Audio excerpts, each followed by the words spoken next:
think you know bears?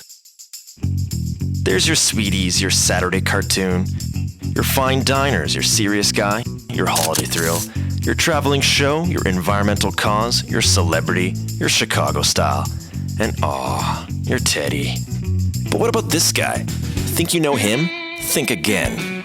Yeah, we all know bears of one kind or another, but sometimes we forget they're wild, and they got one thing on their minds: food. Ever hear of risk-reward? It's this kind of thing where if you think the reward is worth it, you'll take the risk. Bears are awesome at the risk part, and we're awesome at the reward part. We leave rewards for bears all over the place in the form of tasty garbage. Hey, we all gotta eat, right? Well, if it's easier, if riskier, to chow down on some garbage pile than, say, hunt and scratch for berries and insects, what's the average bear gonna do? Garbage pile? Every time. It don't even have to be a big pile. It don't even have to be food. Crazy bears like gas cans and cigarette butts. Yum. But you know, it's never just the once. Nope, them bears are pretty smart. 'Cause even in this huge wilderness, they know who lays out the banquet. Us. Oh sure, they start out knowing we're kind of dangerous, but they love that garbage. So they take that risk over and over again, and then they do this habituate thing. That's when they quit being scared of us. And why not? We got the food, they've got the teeth and claws. So it's all good, right? And they start to come around all the time. You know that backup beep on the garbage truck? In their head, that's a dinner gong.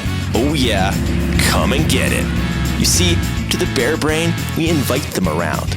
We lay out the welcome mat. We say, hey, bring your kids, have some grub. Don't mention it. You're doing me a favor getting rid of all that stuff. And hey, they ain't stupid. They know a good thing when they smell it.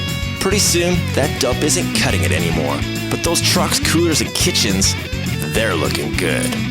By now, this guy's risk-reward meter is leaning way toward the reward side.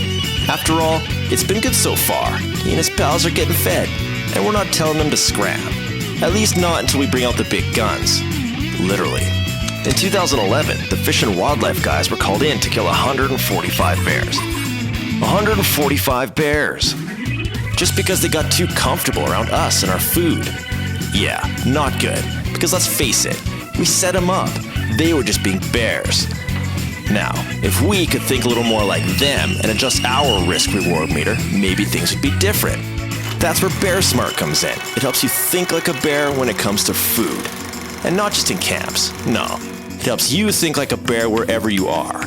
Seismic routes, drilling sites, even on highways. I mean, you already know what bears do like, so if you can figure out what they don't like.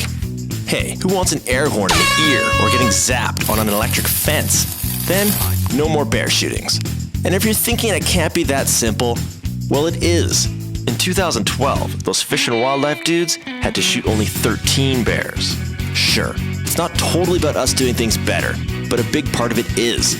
And if you're thinking a gold star ain't enough motivation for you, there's this little thing about being on the right side of the law.